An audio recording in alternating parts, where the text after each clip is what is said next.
श्रीराम. नमस्कार साधक बंधू भगिनींनो, चैतन्य उपासना या चॅनलवर मी सौ माधुरी कुलकर्णी आपले स्वागत करते. या चॅनलद्वारे सध्या आपण सोमवार ते शनिवार श्री ब्रह्मचैतन्य गोंदवलेकर महाराज यांच्या परंपरेतील साखरखेर्डा येथील संत परमपूज्य श्री प्रल्हाद महाराज यांचे श्री देवीदास अमृत मोहरील लिखित संक्षिप्त चरित्राचा आस्वाद घेत आहोत. तसेच रविवारी श्री महाराजांच्या काही भक्तांचे अनुभव ऐकत आहोत. श्री महाराजांना त्रिवार वंदन करून मी आज आपणास श्रींचे एक अनुग्रहित भक्त श्री सुनील सदानंद पोद्दार राहणार डोंबिवली यांना श्रींचा आलेला अनुभव त्यांच्याच शब्दात कथन करणार आहे. सुनील दादा सांगतात, श्रीराम.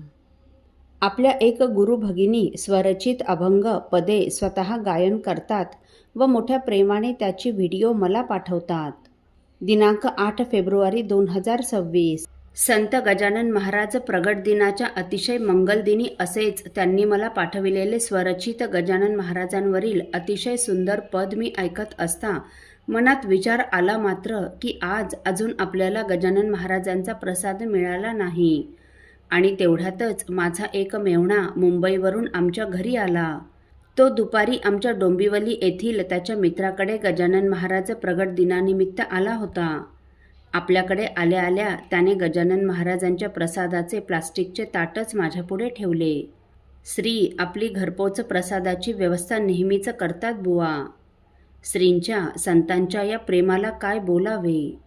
अहो, कोणी साधक गोंदवले अथवा ब्रह्मानंद महाराजांच्या बेलधडी येथे गेले असता अगदी न चुकता अत्यंत प्रेमाने तिथून मला व्हिडिओ कॉल करतात आणि घर बसल्या दर्शनाचा योग आणतात.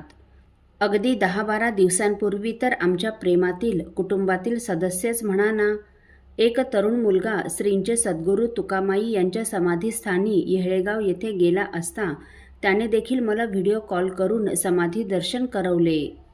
श्रींचे हे आपल्या लेकरावरील प्रेमच नाही का? श्रीराम समर्थ.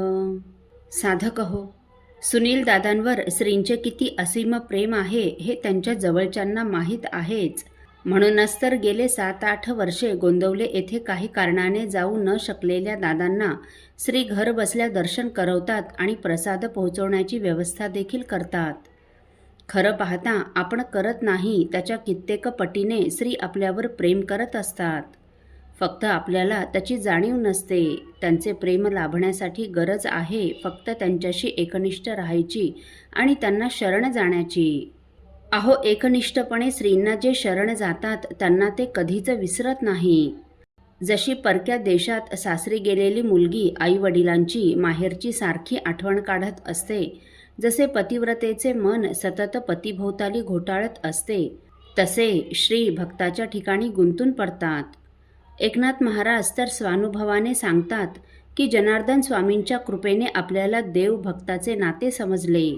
जनार्दन स्वामींच्या कृपेने देवाचे दर्शन झाले. देव भक्तांच्या मधील हाच प्रेमाचा ओलावा अतिशय सुंदर शब्दात वर्णन करताना संत एकनाथ महाराज लिहितात, साचपणे देवा शरणपै जाती तया वैकुंठपती विसरेना. जैसी कन्या दूर देशी एकटी रात्रंदिवस संकटी घोकी माय बाप. पतिव्रतेचे सर्व मन पती पायी तैसा देव ठाई तिष्ठतसे. एका जनार्दनी मज हा अनुभव जनार्दनी देव दाखविला. श्रीराम समर्थ.